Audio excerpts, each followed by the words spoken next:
So when you unpack your SRT 5430, you'll receive the following components: the digital set-top box itself, a set of AV leads, which is your composite or red, white and yellow, a installation manual, as well as a remote and some batteries.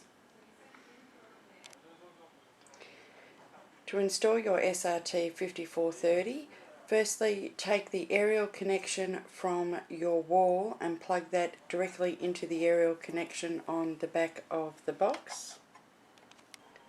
Once you have connected the aerial, then you can connect the red, yellow and white cables that came with it,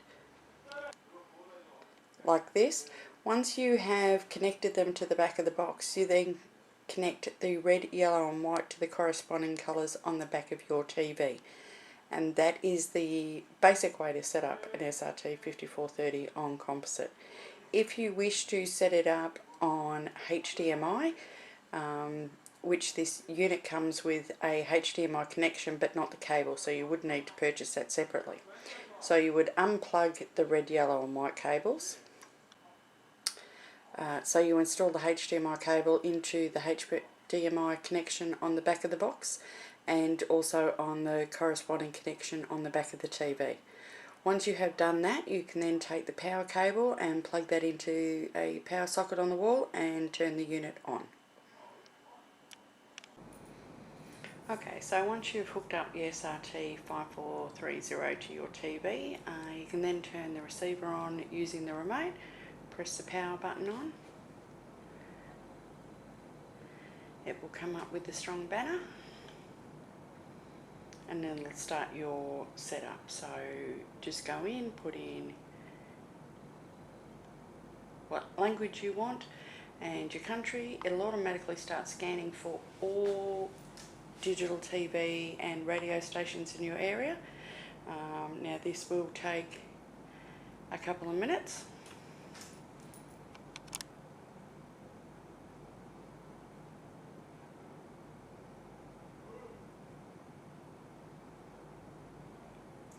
Okay, so once it's finished installing all the channels, it will go through and save the settings and automatically just go through to the first channel available. And there you go, you have successfully installed your SRT 5430. I will go through some of the other features and give you a browse of what else that you can do. If you go in through your menu, you've got your program edit, various different aspect ratios you can set up for your TV, as well as your resolution. You've got a auto channel search as we previously did, but you can also do a manual search. There's also the time that you can set, various different, you can change the languages, turn your subtitles on and off. You've got your system settings, so you can go through and you can, if you press OK on that, you can set your parental guidance, set your passwords. You can do a factory restore if you just want to set it back to your how it was when you first received it, and you can do your software updates and things like that as well. If you exit out of there, you can go across to your USB, and that's what we'll go and have a look at next, which is your multimedia and your DVR record functions. Okay, so what we've done now is we've plugged a USB flash drive into the USB on the front of the set-top box. That will allow us to watch multimedia from the USB. It'll also allow us to record to it. Okay, so once you go into your menu, you can go into USB, click OK, go into your multimedia, and that will bring up your different icons. If you go into music, this will select any of the music that is available on the USB hard drive, and you can select one of those and just play it.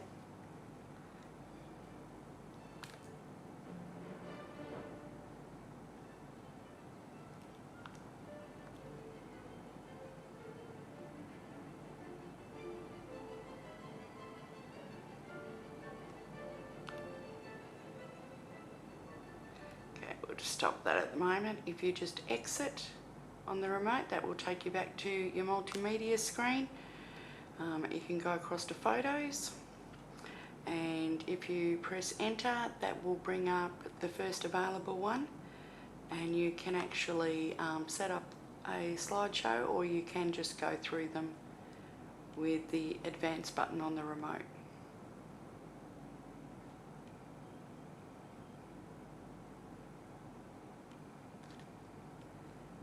And if you exit out of that,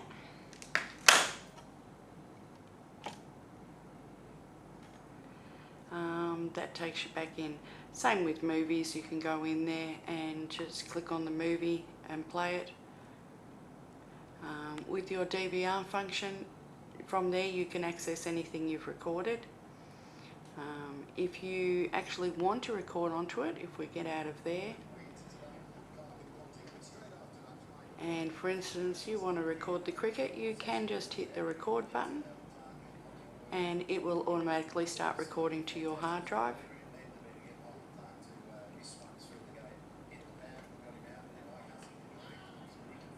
You can just stop that.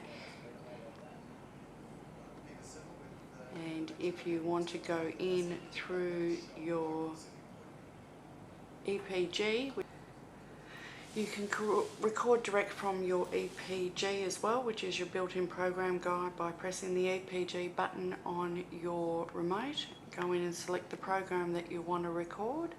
Select OK. That'll bring up your event guide. You can go through. You've got your start and your finish time. You can adjust that if you want to. So if your program's running late, which it frequently is, you can put that in. Extend it a bit more. Go in, you can record it once, daily, weekly, Monday to Friday, whatever, and then you hit enter to record, and it'll come up in your event schedule, and it'll all set, and it'll start up and record at 16:33 as per your guide. As I said before, you can easily watch a pre-recorded program. So if you press the media button on your remote, that'll bring up your multimedia through the USB. If you select DVR and click OK or enter, it'll bring up what it's called your USB, and go in and enter that again, and that is the cricket that we watched before. So if you hit the enter button, that'll bring that up, and if you press the red button at the bottom of your remote, that'll put it onto full screen, and that gives you what you've pre-recorded. You can of course fast forward that, a couple of different speeds that you can go through to. We'll just start that again. I didn't record quite enough of that, but you can fast forward and you can rewind as well. You've got stop, and as well your pause, so your normal functions that you'd find on a DVR or a DVD player. And that's pretty much about it.